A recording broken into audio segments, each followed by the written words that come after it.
C'est vrai que quand on sort des cours, on n'a pas forcément envie de se remettre directement au travail alors qu'on vient d'avoir une journée de cours. Quand on rentre, je me mets pas à mon travail tout de suite, je reste un petit peu sur mon téléphone, je fais une petite pause et après je commence à travailler 2 heures après que je sois rentrée, 3 heures. Mon réflexe quand je rentre, c'est justement de me mettre sur mon téléphone ou dans mon lit. Enfin, pas forcément me mettre directement au bureau pour travailler, mais plus dans mon lit avec mon téléphone ou autre chose, ou la télé.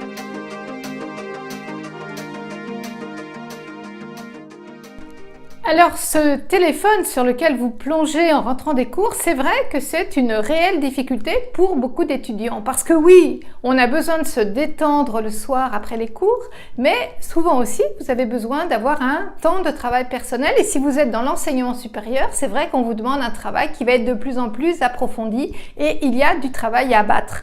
Donc, si vous passez 2 heures sur les réseaux sociaux tous les soirs, eh bien, cela réduit votre temps de travail et puis ça peut vous conduire aussi à vous coucher de plus en plus tard. Alors si je vous dis de vous mettre à travailler directement, ça sera difficile, voire impossible pour beaucoup parce que c'est vrai qu'on a besoin d'avoir un petit temps de transition tout simplement pour se détendre. Donc l'enjeu, eh bien, ça va être de trouver une activité qui ne soit pas trop longue et surtout qui ne va pas vous absorber totalement et vous conduire eh bien, à repousser toujours au calendrier grec le moment de se mettre au travail. On oublie les activités sur écran, les réseaux sociaux, les jeux, les séries parce que ça risque d'être difficile de vous en arracher. Alors qu'est-ce qu'on peut faire? Eh bien par exemple on peut prendre tout simplement un goûter ou bien prendre un thé, une boisson, aller à la machine à café si on est à la bibliothèque, discuter avec quelques amis. Et puis si on est chez soi, si on le peut, ce qui peut être bien c'est d'écouter par exemple un petit peu de musique, mettre 1 ou 2 chansons qu'on aime bien. Vous savez que les spécialistes des neurosciences, les chercheurs ont établi qu'il n'est pas excellent d'écouter de la musique pendant qu'on travaille parce que ça capture un petit peu de notre attention, on est moins bien concentré. Mais par contre, c'est excellent d'écouter un peu de musique avant le travail ou pendant la pause. Pourquoi? Parce que la musique, eh bien, libère de la dopamine, qui est une molécule qui contribue à la sensation de plaisir. Donc, écoutez un peu de musique, pas trop longuement, et puis ça va vous donner tout de suite la pêche et vous allez vous sentir vraiment en meilleure forme, beaucoup plus détendu. Ce qui est excellent aussi, ça peut être d'aller faire un tour dehors, de respirer ou de se mettre tout simplement à la fenêtre, de faire un petit tour dans le jardin ou dans le parc si vous avez la chance d'en avoir un tout près. Ça peut être aussi de vous dégourdir les jambes. Je vous déconseille par contre de lire. Pourquoi? Parce que quand vous allez vous mettre à travailler, vous allez mobiliser vos yeux, donc essayez plutôt de les détendre. Alors choisissez l'activité qui vous convient, le goûter, la musique, prendre un petit peu l'air.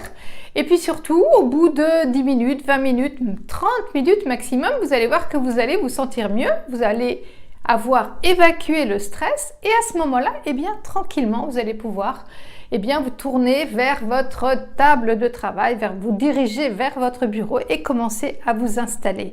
Ce que je vous conseille, c'est de trouver cette petite activité de transition qui vous convient, d'y être attentif et puis une fois que vous l'avez trouvée, surtout, gardez-la et refaites systématiquement la même chose avant de vous mettre au travail. Pourquoi? Parce que ça va créer pour vous un rituel, une espèce d'automatisme qui va finalement vous aider à trouver le chemin du travail comme ça tous les jours, tous les soirs. Vous savez, c'est un petit peu comme le cri de guerre des rugbymen, le haka des rugbymen avant un match. Alors vous allez voir, trouvez votre rituel, votre petit temps de transition et vous allez avoir beaucoup plus d'énergie pour vous mettre à travailler.